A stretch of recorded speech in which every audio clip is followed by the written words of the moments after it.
you guys know what's returning this coming weekend. FUT Champions Weekend League. So all of those weeks where you were stress-free, you were putting your feet up, well, it is back with a bang. 40 games every single week. Are you ready? Are you ready for it? I don't think so. I'm going to be qualifying on my main account to not only test the servers, but try out players. So when I know it's 100% ready for the road to glory, then I'll jump on there and smash out the game. So if you want to drop a like on today's video, that'd be awesome. 2,500. Smash the likes if you're excited to get yourselves those rewards. And if you are needing game codes or anything game related, head over to g2a.com. Use the code Fuji for cashback on every single order. Stock up on Xbox Live, PSN codes, and let's qualify for the Weekend League. So this team that I've used for the tournament run is very expensive, but I've dropped in those mid-tier players. So if you're now starting to gather up coins and you're wondering what players you want to pick up, I can recommend ones that are ranging from like 13,000 to 88,000. So depending on if you're a really good trader and you've got loads of coins, you can look to bring in some of these players. Now what I will say straight away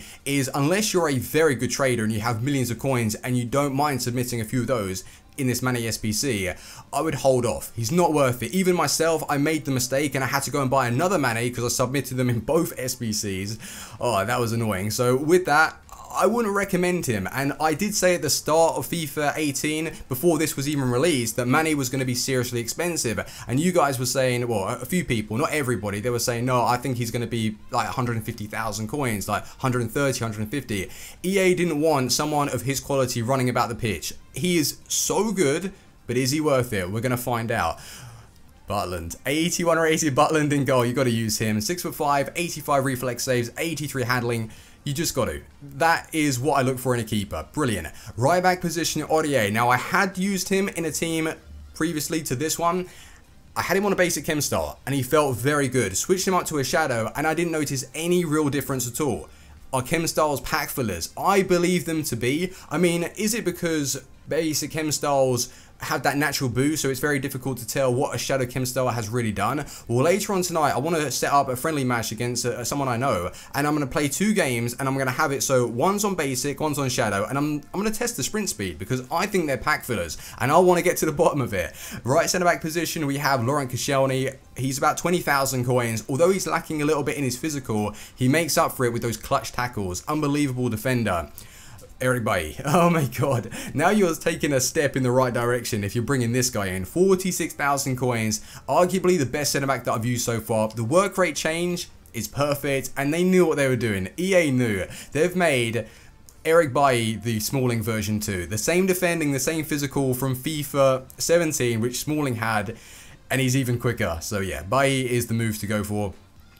We've got Danny Rose in the left back position, and surprisingly, he was very good. Although his card looks amazing, the pace would put a load of people off, and his medium-high work rates, maybe for you guys, you'd like your fullbacks to be a little bit more attacking to support the play. Well, Danny Rose, because he does have that lack of pace, with those work rates, is perfect. He's always there to clutch up and get tackles in, so I really like the way he played. Fernandinho, yeah, I mean, looks good. 4 games, 1 goal, 2 assists. We'll speak about him in a second. We've got Bakayoko. He is about 20,000 coins he's going up. And this guy is 6'1", and that's what I believe the game is all about. Bring in those tall, quick beasts in the midfield. I love Fabinho from I think it's Monaco. Yeah, that's the one. He's from Monaco. He's a beast in the midfield. So Bakayoko is pretty much identical to that. Henrik Mkhitaryan, 36,000 coins for him. That's an unbelievable price, really, when you're considering the 5-star weak foot, the 4-star skill moves, high work rates, 4 games, 3 goals. He's cheap. He's actually cheap, and those stats are brilliant. We've got obviously Mane that I've been using in different teams. 11 games, 8 goals, 1 assist. That 3-star weak foot looks a little annoying. It kind of ruins the card just slightly, but then you've got those kind of stats: pace, dribbling, shooting, passing, and physical. He's not going to be cheap, and he isn't. And then in the cam position, I did go and purchase Ericsson for 86,000 coins, and he had the potential to be the best cam on the game. 5-star weak foot, 4-star skill moves, good pace, good dribbling, passing, everything that I'm looking for, and the agility. 4 games, 3 goals, 6 assists. That looks good. And in the striker position, he's becoming my favorite striker on the game, Gabriel Jesus. 11 games, 13 goals, 5 assists. The reason why I like him so much is the way he can accept the ball. you pass it into him and he's already got that under control and he can get the shot away. His reaction time, his dribbling agility, it is absolutely perfect if you're looking for a play style like that. If you're preferring your striker to hold up the play with strength, then he's not going to be your man. But if you're wanting someone that's quick with their feet, Gabriel Jesus is the move. So the formation, we've gone back to our roots. On FIFA 17, the 4-2-3-1 made me into the player that I was. So I've decided to go for a 4-2-3-1 wide formation. And this may, in fact, make its way to the road to glory. I played some really good FIFA last night. I was strong at the back. First time I can genuinely say I was strong at the back, not conceding too many goals. And the goals that I did concede, random long shots. So I'm happy with that. We're maintaining a strong back four with some really good play in the attack. 60 speed, 35 passing. I've kept the crossing, the chance creation exactly the same, and I've brought down the team width to 40, and I've kept the pressure 55-55. I like that. At the start of the game, it worked well for me. Why change it? I was trying to use 40, but that was inviting too much pressure. Like this, I can maintain a strong back four. So the player instructions, I don't actually tell... Oh, sorry, I tell the striker to get in behind, but everybody else, like these, are just on balance support. We've got 2 of these to stay back while attacking, the fullbacks to stay back while attacking. Honestly though, in the 4-3-2-1 formation, I was loving it, but I didn't have any instructions to tell my players to get in behind because they were making runs just far too quick for the play, and I was losing possession because of that. So you got to play about with it, try and find tactics and instructions that are going to suit your style, and let's jump in to the journey because it's going to be a good one. We've got some nice goals. Let's go. So just before we head into the daily knockout tournament run, and I will show you the teams that we face and how we got qualification to the weekend league, I do want to show some of the Mane goals that I scored with him in another squad. So what I would actually recommend for you guys to do, 87 rated player of the month Mane. Do not unlock him unless you've got a ton of coins, because for me personally, his character build and mold is suited for the game already. So it doesn't really matter that he has this 87 rated player of the month card, because his non-inform will play just as well and it will save you a ton of coins. Well, right now he's about 150 because of the SBC. He will eventually drop back down to 75, 80, and that right there is an ideal winger for you. He's bringing the pace, the strength, the agility, and he's powerful. He really does get going, and he has that beautiful acceleration.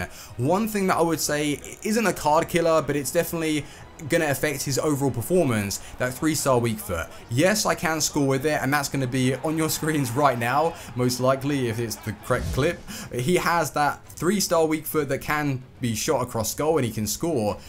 At times though, you'll see the inconsistency with it, and that's the only problem that I felt with Mane, because everything else, he was scoring, he was popping in long shots for me, he was offering a lot of pace and a lot of width for my team, and in a formation like this, it is perfect. So Mane, brilliant card. Is he worth it? Probably not by the non-inform. But going through the rest of the team, you got Gabriel Jesus in that striker position, and he is becoming my favorite striker on this game. He's providing agility, quick turns, accepting the ball fast. That is what you want from your striker, and get those shots out.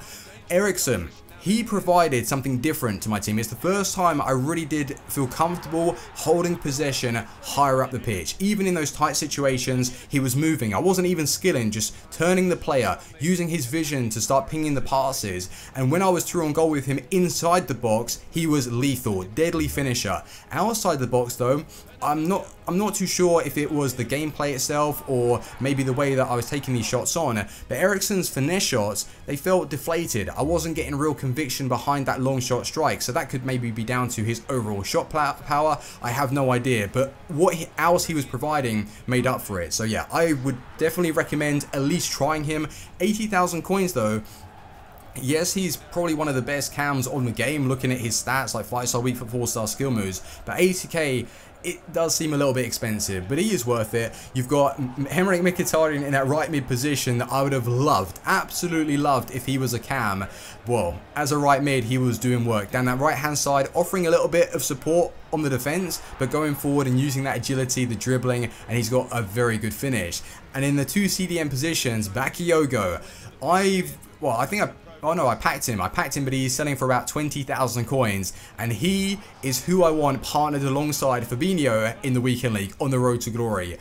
A man mountain. He's pace, he's quick, he's strong. I would actually go as far to say, I think that he rivals Kante. Like seriously, those players, Fabinho and Bakayoko, I think that's my partnership for FIFA 18. Kante's great, but he's lacking the height and the real physical power to barge players off the ball. So I like Bakayoko. Fernandinho, he was alright. He didn't really light the world on fire, but he was fine. He scored a random long shot. I took it with his weak foot, and it just arrowed over the keeper, and yeah, went in the back of the net. So he was defending well, and I was able to keep, I think, a couple of clean sheets in the run, so I was happy with that. And defensively, Aurier is a beast. I think he's just the best right back on the game because he brings really nice pace and good physical with decent defending and dribbling. I think he is the best.